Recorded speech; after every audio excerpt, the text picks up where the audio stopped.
Hey folks, and welcome back to another episode of Strict Talk Whiskey. I'm Nick, here with you as always, and thanks for joining us for yet again another episode. And this week we have something a little bit different than the normal review of a whiskey. In that, as promised, we have basically what's called a Dew and a Brew. Now, Tullamore Dew, Irish whiskey, which I've reviewed a lot of them in the past, has this new campaign that they're traveling all around and stopping at different places, experimenting with different local breweries and bars and that sort of thing, giving people the experience of Tullamore Dew alongside some of their favorite beers. So that's what we've got today. You can really impart a lot of different flavors just by drinking beer into what you're going to find in one of Tullamore Dew's expressions, in any of them really. But today we're just doing the original standard entry from Tullamore. There's also the single malt, the 10-year single malt, which I really enjoy, but have also found a lot of similarities in each of the flavors and aromas that you get with these three beers. Now, funnily enough, all the beers are from Guinness, and I thought we'd stick with we got the Irish whiskey, so we might as well stick with the Irish beer. Now this comes from relatively recent within the past couple of years of Guinness's Brewers project, and it's a little bit different. If you search for it online, there's two different ones. There's like the West India Pale Ale or something like that, but here we've got three varieties that come in the pack. I think it's like an 18-pack. So we have the Guinness Golden Ale, the Milk Stout, and then we have the Rye Pale Ale. So I'm going to get these cracked open. No, I don't have the traditional gravity pint glass from Guinness that you get in the bar. Just haven't gotten there yet. And also, I just got this wooden tray, which is kind of nice, but it doesn't really fit all the things in at once. So,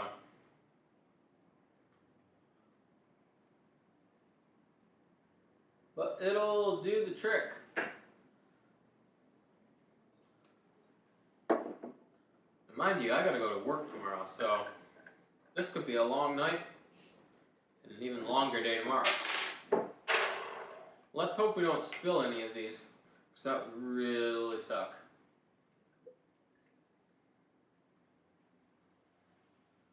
No, we're not really going for the perfect pour here. We're just going for some semblance of a pour that doesn't look like just hucking beer into a glass. Now, up until recently, I thought on Guinness's site, they suggested that Guinness from bottle, obviously you don't have the little nitrogen widget in there with bottles because they've reformulated, and they did that some years ago, but suggest just drinking it from the bottle and not putting it in a glass. And you get a lot of people out there that are purists, and they say, oh, you'll never drink beer from a bottle and blah blah blah. Just drink it however the hell you want. It really doesn't make that much sense to me. When it gets down to little stuff like that, it's like, okay, somewhere you gotta draw the line where you're just being ridiculous. I mean, I get there's a craft in the pour of Guinness, certainly, absolutely. There's no doubt about that. And there's a certain presentational quality that goes along with it. But just to say that, don't drink out of a bottle, don't drink out of the can, God forbid you drink out of a can, somebody will come to your house and strike you dead or take you away, lock you up for the rest of your life. But that's not what's going to happen on here, because we aren't so much about the BS on this channel anyways. So now, the fourth and most important part will be the Tullamore Dew.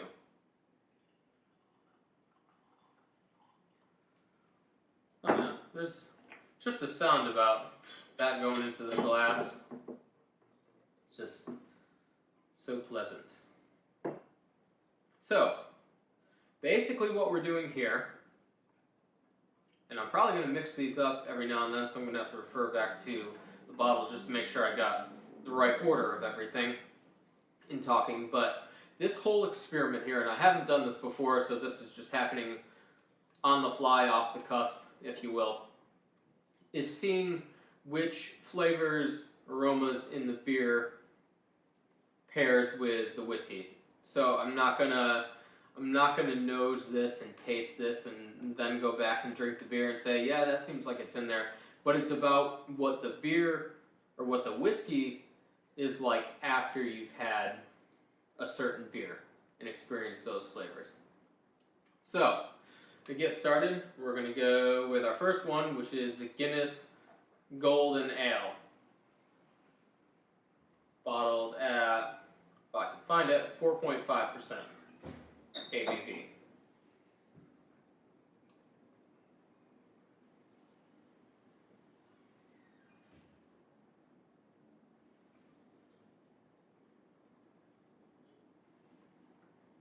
That's got a really nice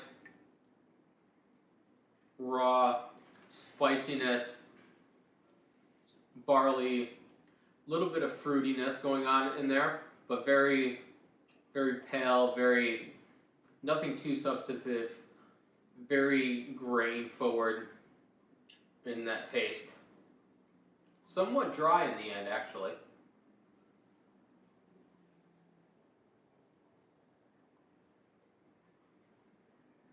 It's light, it's flavorful, but it's a little bit fleeting. It's definitely got some dried fruits in there, but a lot of that nice barley note, a lot of the grain. So let's go in and have a taste of Tullamore Dew.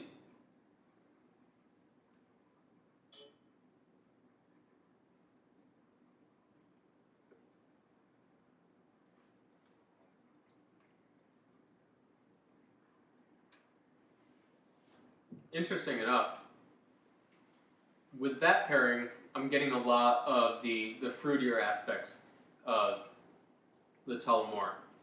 I'm getting some really ripe fruits and also some dried fruits in there. A little bit of apple, almost like it's paired with vanilla, almost dessert-like. It's almost like an apple pie with ice cream on it, if that makes sense.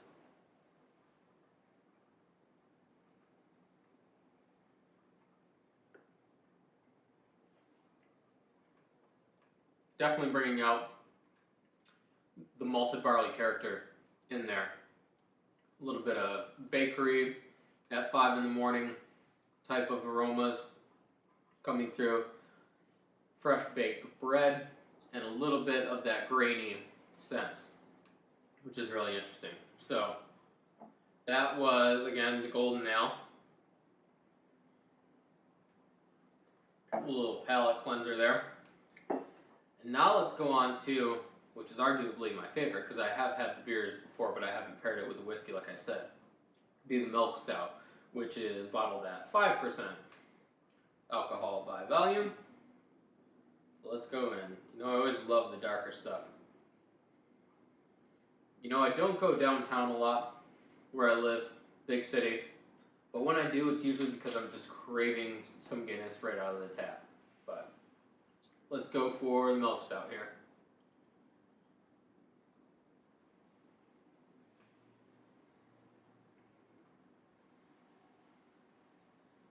I really just want to go into bed, turn the lights off, put some music on, and just curl up with this one. Because this is so beautifully rich and flavorful with some of my favorite things, which is Guinness Stout, which also is coffee. I'm a huge coffee fan. And what I'm getting in the Milk Stout is this really chocolatey, but definitely coffee bean forward flavors on it. With this really rich, it's almost dried cranberry notes to it. But just beautiful dark milk chocolate, almost like a malted milkshake too. But that beautiful coffee note in there, which is amazing. Definitely have to throw some more in the fridge so I can have a little bit more of this.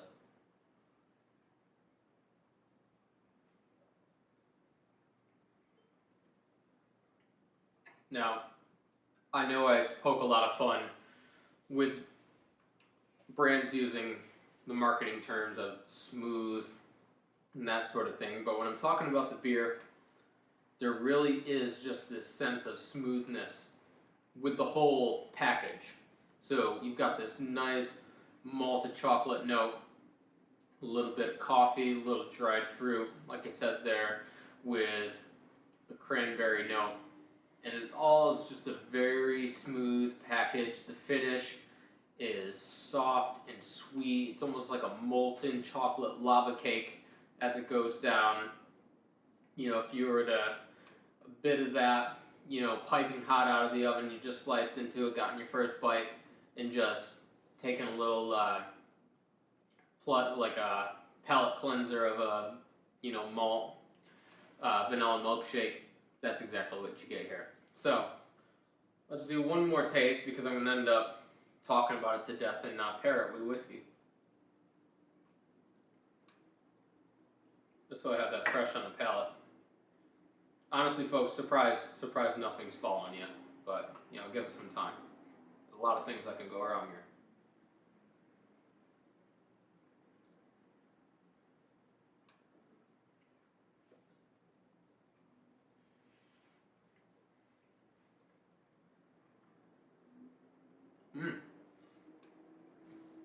I think that pairs pretty well with the Tullamore. And if it doesn't pair well, it might be just a step above it in terms of flavors overwhelming it. In terms of the milk stout overwhelming the flavors that are in the Tullamore. But I think it's pretty balanced in the pairing. It's pretty complementary. A lot of times you may taste something and it contrasts something really well, and that's interesting, and it tastes good. It doesn't mean it contrasts it in a bad way. It's just totally different flavor profiles. But in terms of the milk stout and the Tullamore, they're really just complementing each other really nicely. And what's coming through is the barley note, the pot still character of the Tullamore Dew, in the sense that it's got this really nice textural graininess to it. It's almost chewable in a way. It's carrying over that dried fruit note from the milk stout. It's just really, really tasty. And a lot of times when I'm just drinking Tullamore Dew on my own, you know, whatever the occasion being, I'm walking away with a lot of the fruitier notes. But after pairing it with a milk stout, I'm really not getting much of any of that except for lingering dried fruit notes that are carrying over. So that's interesting. Let's go for another palate cleanser.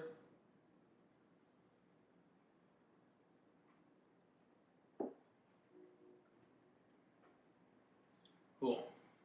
So now let's go for the rye pale ale.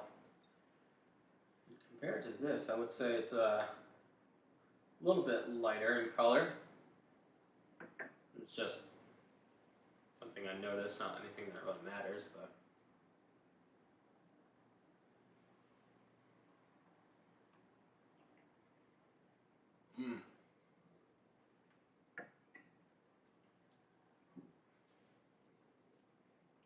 if the milk stout was a seasoned veteran athlete, the rye pale ale is the new hire right out of college, ready, raring to go, full of energy, because it's just zesty with really ripe fruit notes and a lot of lemon to it, a little bit of lime, citrusy. I shudder to say this, and don't throw, you know, punch your computer or whatever you're watching on this, throw your phone into the river when you hear this, but it tastes a lot like Corona. That's just some of the flavors that I'm getting, in the sense it's just really light, really fragrant, really flavorful. It's got this zesty flavor to it, almost Caribbean-esque in the sense that I can just picture myself lying there, chilling with a cocktail with some lime in it. It's got definitely those rye notes of the really fruitiness of rye that we think of. Not the overly spicy character that we attribute to rye, but the fruitier notes.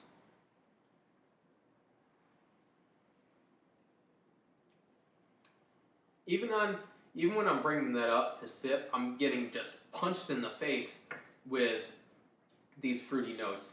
And a lot of it is similar to opening up a new pack of, it was like juju fruit or something like that. I'm probably butchering that name, but when I was a kid, we used to get the little pack of gum.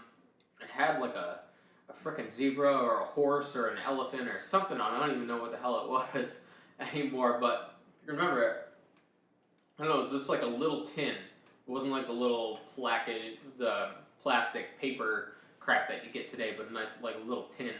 And what you got it was all these really fruity flavors that lasted, all of 8 to 10 seconds. But at least it smelled really good, and the flavor initially was really good because it was probably loaded with sugar. But that's what I'm getting here. It's just this really powerful, huge bouquet of fruity, zesty flavors. Even on the nose, I'm getting a huge sense of banana, ripe banana. Like, it's right for that banana sundae. You pour milk stout into there, you probably come out with a banana sundae.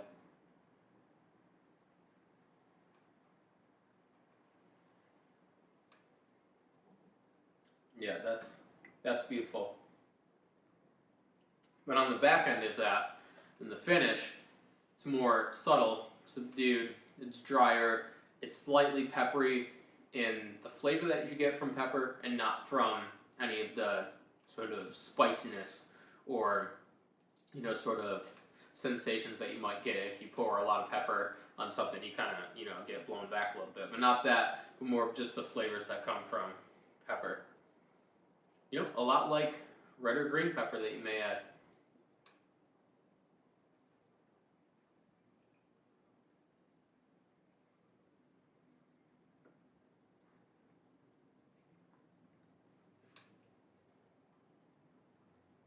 So, like you might imagine, it's bringing out a lot of the fruitier notes in the Tullamore Dew with a really nice, even keel palate of just malted barley note paired with vanilla.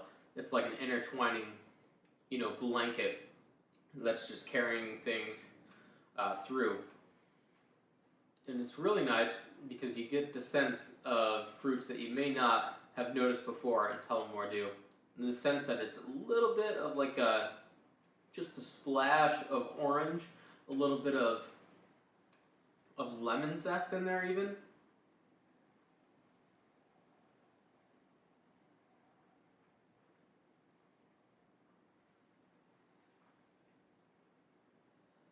Yep, and definitely the orange is in there. A little bit of strawberry, but not overly so. More on, I think, sort of these tropical type notes. A little bit of grapefruit even. But again, really nicely balanced. It's really just it's a nice package being delivered. That conveyor belt of just the malted barley grains and the vanilla easing along these fruitier notes there. It's a really great pairing. If you can find this, I don't even know if they sell this separately, but the rye pale ale, I have to say, out of all three of these being paired with Tullamore, this probably takes the cake. Even though I did tout the milk stout a lot, and as a beer itself, really I like the milk stout the best. I'm sure a lot of people would disagree with me, but maybe I'm just partial to stouts. And I have to say, I really don't like pale ales. I've tried a bunch before. I've tried a lot of IPAs before. Don't really like them. The rye pale ale, we're good to go. I can just carry that with me, whenever we go out and, IPA is the only thing you can drink, then, I'll have that as a backup because that is just damn good. So, that's it. Hope you enjoyed. Hope this was interesting, doing something a little bit different than what we're used to. Next week, we're going to do something from Dad's Hat, Pennsylvania Rye. Had a really great time over at their distillery in Bristol, PA last Saturday, I believe it was. Got a really great tour with the master distiller there. Learned a lot and tried a lot of things amongst a major snowstorm for this region that was going out on the outside. But inside the distillery, everything was good. And in the tasting room, things were even better. So, With that, thanks for joining me for this episode. I look to join you again next week, and until then, as always, drink responsibly. See you next time.